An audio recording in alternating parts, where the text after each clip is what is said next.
পটুয়াখালীর দুমকিতে ফেমাস বিক্রস নামের একটি অবৈধ ইটের ভাটা উচ্ছেদ করতে গেলে ভ্রাম্যমাণ আদালতের সাথে থাকা সদস্যদের উপর হামলার ঘটনা ঘটেছে।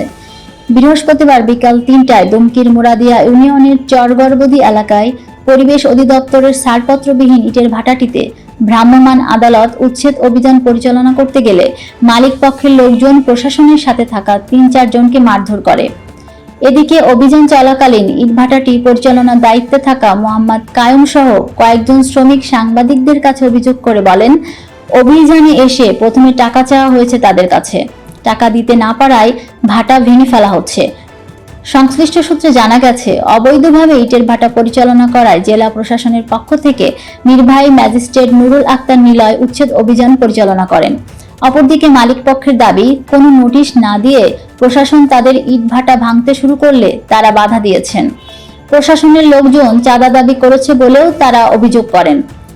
ঘটনার বিষয় জানতে চাইলে ভ্রাম্যমাণ আদালত পরিচালনাকারী নির্বাহী ম্যাজিস্ট্রেট ও সহকারী কমিশনার নুরুল আক্তার নিলয় বলেন, ইটের ভাটাটির 2টি চলমান চুল্লি ধ্বংস করা হয়েছে। অভিযান চলাকালে ভাটার মালিক পক্ষ তার সাথে থাকা লোকজনের ওপর আক্রমণ করে। পরে পরিস্থিতি স্বাভাবিক হলে তারা সেখান থেকে চলে আসেন।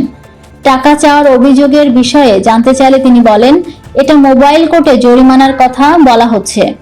ওনারা যখন বাধা দিচ্ছিল তখন বলা হয়েছিল এখানে উপস্থিত থাকলে কাজে বাধা দেওয়ার কারণে মোবাইল কোর্টে জরিমানা করা হবে। এ বিষয়ে অভিযোগ করা হলে দুমকি উপজেলা নির্বাহী অফিসার আবুজর মোহাম্মদ ইজাজুল হক বলেন, বিষয়টি ঊর্ধ্বতন কর্তৃপক্ষকে অবহিত করা হয়েছে, পরবর্তী পদক্ষেপ সেখান থেকে নির্ধারণ করা হবে।